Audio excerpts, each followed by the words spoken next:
Assalamualaikum warahmatullahi wabarakatuh. Selamat pagi anak-anak. Bagaimana kabar kalian hari ini? Semoga kalian dalam keadaan baik-baik saja dan selalu dalam lindungan Allah Subhanahu wa taala. Oke, pada pelajaran kita kali ini yaitu sejarah kebudayaan Islam, Pak Sarul akan menerangkan sedikit tentang pribadi mulia Nabi Muhammad SAW. Tentunya sebelum kita mulai pelajaran kita pagi ini, mari kita berdoa terlebih dahulu. Bismillahirrahmanirrahim. Oke, anak-anak sekalian, simak sampai habis pelajaran Pak Sarul ini. Nanti di akhir video ini nanti ada tugas yang diberikan oleh Pak Sarul. Nabi Muhammad SAW merupakan Nabi dan Rasul yang diutus oleh Allah Subhanahu wa taala untuk menjadi rahmat bagi semesta alam. Beliau Nabi Muhammad SAW adalah Nabi dan Rasul terakhir. Nabi Muhammad SAW mempunyai tugas sebagai syahidan, mubasyiran, naziran, da'iyan ilallah, dan sirajan munira. Kamu pasti tahu Nabi Muhammad SAW adalah contoh suri tauladan bagi kita semua. Beliau mempunyai sifat-sifat yang mulia. Sifat mulia Nabi Muhammad SAW yang pertama adalah sidik. Sidik artinya benar atau jujur. Sidik secara istilah adalah kesesuaian antara ucapan dengan hati nurani dan perilaku secara terpadu. Rasulullah SAW selalu berperilaku jujur dan tidak pernah berdusta sejak kecil hingga beliau wafat. Masyarakat Mekah memberi gelar kepada Nabi Muhammad SAW Al-Amin karena kejujuran dari Nabi Muhammad SAW. Contoh sifat sidik Nabi Muhammad SAW banyak sekali, tapi kita ambil satu, yaitu Nabi Muhammad SAW selalu menimbang dengan tepat barang dagangannya ketika beliau remaja. Ketika beliau berdagang dagangan dari para dermawan di kota Mekah. Lawan dari sidik adalah kizib, artinya bohong atau dusta. Sifat mulia Nabi Muhammad SAW yang kedua adalah amanah. Amanah artinya dapat dipercaya. Amanah secara istilah yaitu menunaikan segala sesuatu yang dititipkan dan dipercayakan kepada seseorang.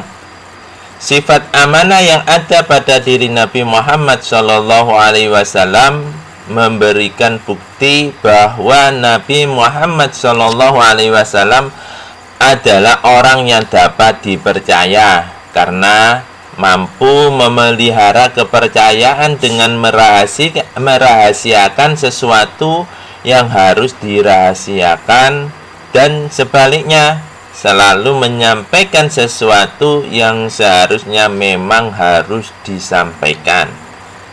Contoh sifat amanah Nabi Muhammad SAW banyak sekali, tapi kita ambil dua, yaitu yang pertama ketika beliau masih remaja, ketika beliau masih berdagang, yaitu dengan menjaga dan menjualkan barang dagangannya dari Khadijah binti Khuwailid sebelum menjadi istri beliau.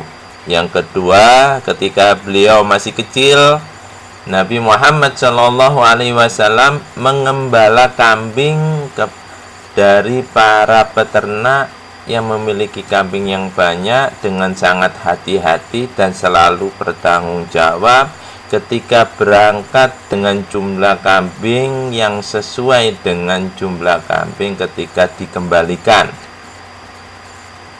Lawan kata dari amanah adalah khianat. Sifat mulia Nabi Muhammad SAW yang ketiga adalah fatona. Fatona artinya cerdas. Fatona secara istilah adalah kecerdasan menyesuaikan diri dalam menyampaikan sesuatu, seperti pepatah Arab likulli makanin maqal wa likulli maqalin makanun. Artinya bagi setiap tempat ada aturan pembicaraannya, dan bagi setiap pembicaraan ada tempatnya. Sifat fatona ini wajib dimiliki oleh para nabi dan rasul yang mendakwakan kebenaran, karena untuk mengajak manusia ke jalan yang benar mutlak diperlukan kecerdasan. Contoh sifat fatona Nabi Muhammad SAW banyak sekali, tapi kita ambil satu, yaitu dengan jadi panglima perang yang mengatur dan merancang strategi selama menghadapi musuh sehingga mendapatkan hasil, yaitu kemenangan.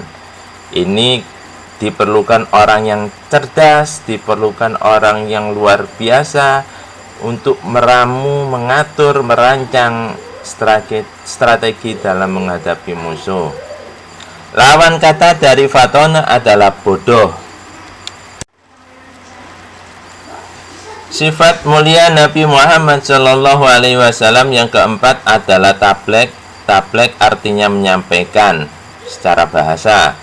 Tablek secara istilah adalah menyampaikan ajaran-ajaran Islam yang diterima dari Allah Subhanahu wa Ta'ala kepada umat manusia agar dijadikan pedoman hidup agar memperoleh kebahagiaan dunia dan akhirat.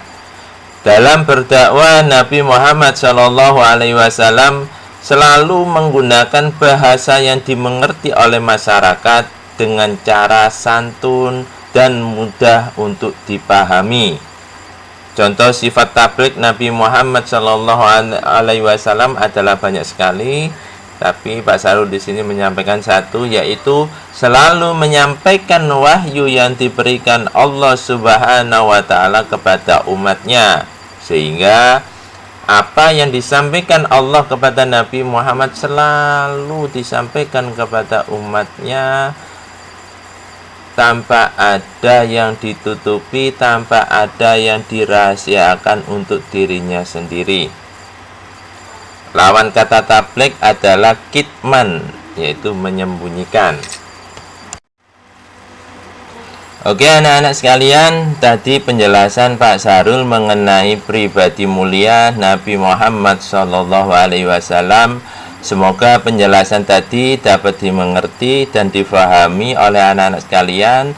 Tetap saja ketika kalian mengikuti pelajaran lewat video ini, kalian tetap disarankan Pak Sarul untuk selalu membaca yang ada di kitab, membaca yang buku-buku yang lain pendukung, sehingga nanti kalian kefahaman itu akan sampai kepada kalian.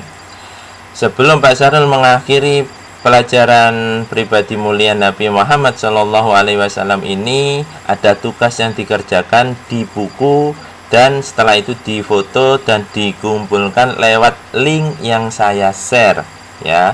Kenapa Pak Sarul selalu pakai link? Karena di situ nanti tugas kalian terangkum jadi satu folder dengan satu kelas kalian dan tidak menumpuk di yang lainnya. Kalau ada permasalahan, silakan kalian WA Pak Sarul, hubungi Pak Sarul. Jangan dikirim tugas kalian lewat WA, karena Pak Sarul khawatir kalau lewat WA tugas kalian tidak terkoreksi karena banyaknya WA yang masuk Pak Sarul dari yang lainnya ya. Makanya tetap di link kalian mengirimkan, karena di link nanti tugas kalian tersimpan di Google Drive. Pak Sarul bisa mengkoreksi, dan Pak Sarul ada bukti meskipun di tahun-tahun yang ke depan tugas tersebut masih ada. Oke. Ini ada tugas 4, kalian kerjakan di buku, difoto dan dikumpulkan lewat link. Jika lewat link ada persoalan, silakan hubungi Pak Sahrul, silakan datang ke sekolah, nanti Pak Sahrul coba untuk membantu menyelesaikannya. Demikian dari Pak Sahrul, tetap belajar di rumah, jangan lupa sholat, jangan lupa sering-sering baca sholawat. Semoga kita bisa melalui pandemi ini dengan selamat, sehingga kita bisa bertatap muka lagi. Wassalamualaikum warahmatullahi wabarakatuh.